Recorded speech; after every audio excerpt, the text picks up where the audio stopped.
Info for patients. Surgery کی کامیابی کی شرح کیا ہے؟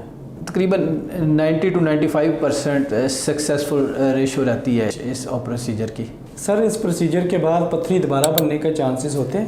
دیکھیں جو سٹون فری ہونا دس از سم تھنگ ایلس، اور اس کے علاوہ جو سٹون ریکرنس ہے یہ ایک ڈفرینٹ ٹاپک ہے۔ ہماری پاپولیشن میں کچھ لوگ ایسے ہوتے ہیں جو کہ سٹون ڈیزیز کو لے کے ہائی رسک کیٹیگری میں آتے ہیں، تو ایسے پیشنٹ کو مستقل ڈاکٹر کے ساتھ فالو اپ میں رہنا پڑتا ہے۔ وہ وجہ آئیڈینٹیفائی کرنی پڑتی ہے کہ کس وجہ سے اس کو سٹون ڈیزیز ہوئی، اور پھر جب تک وہ فیکٹرز ہم ان کا سدباب نہیں کریں گے تو ہمیشہ یہ چانس رہے گا کہ مریض کو دوبارہ پتھری بنے۔ مثال کے طور پہ اگر کوئی بچہ ہے اس پہ پتھری بنی ہے تو دوبارہ ہونے کے چانسز کافی ہائی ہیں۔ ایسے ینگ پیشنٹس میں پتھری بننے کی جو فریکوینسی ہے وہ کافی زیادہ ہے۔ اس کے علاوہ کچھ ایسی بیماریاں ہیں جس میں جو پتھری ہے اس کا ریکرنس کافی زیادہ ہے، تو ہمیں جب ایک دفعہ آپ سٹون فری ہو جاتے ہیں تو ایک اور ٹیسٹ جس کو میٹابولک ایویلویشن کہتے ہیں، یعنی کہ آپ کے جسم میں ٹیسٹ کیا جاتا ہے کہ پتھری بننے کی کیا وجوہات ہیں، تو ان وجوہات کا سدباب جب تک نہیں کریں گے تو پتھری